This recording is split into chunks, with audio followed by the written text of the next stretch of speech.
Last night at 11:27, we got our first call that there was a problem at the club. Let me go into a little detail beforehand. Last week at the crime meeting, we talked about a Chiefs victory in our city and for our officers to do proactive checks on our entertainment areas. This club had come up previously. We knew it was an issue at some other points of time in the past.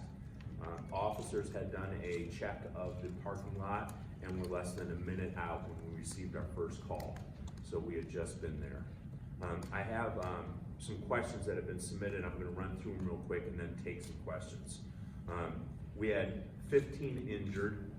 We are still working on what the extent of those injuries are, whether they're all gunshot wounds or other injuries, but we had 15 injured at area hospitals.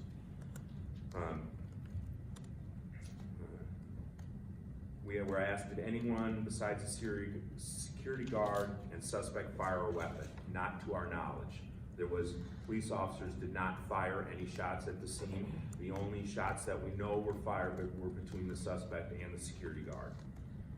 The security guard is the one who engaged the suspect. There was a disturbance in the club. We know after several minutes outside the club in a line waiting to get in.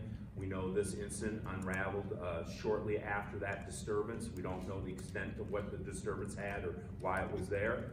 Shortly after that, this is when the gunfire started and the security guard was inside the club and heard commotion. We don't even know at this time if the security guard understood what was going on outside. He just went outside and that's when he confronted the suspect.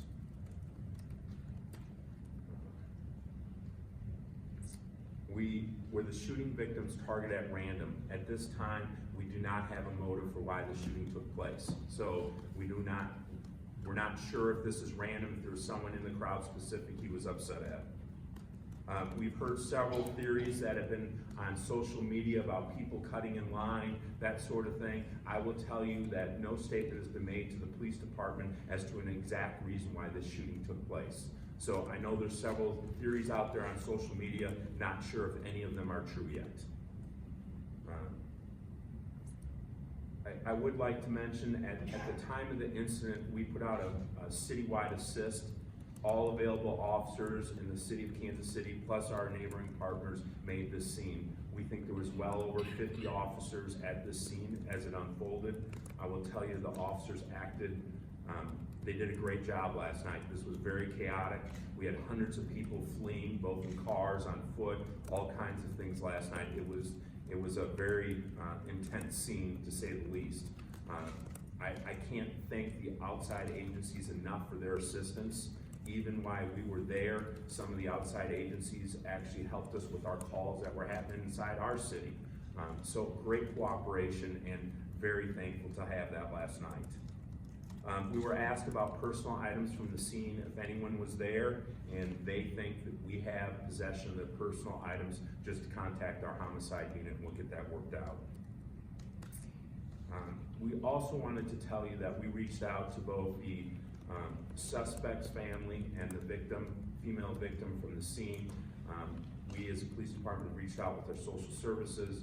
We've offered both of them any assistance that they may require at this time. We will also be following up with the victims as we can who are in the hospital with our social services. That's all I have. I think I answered most of the questions that were submitted. Were all of those 15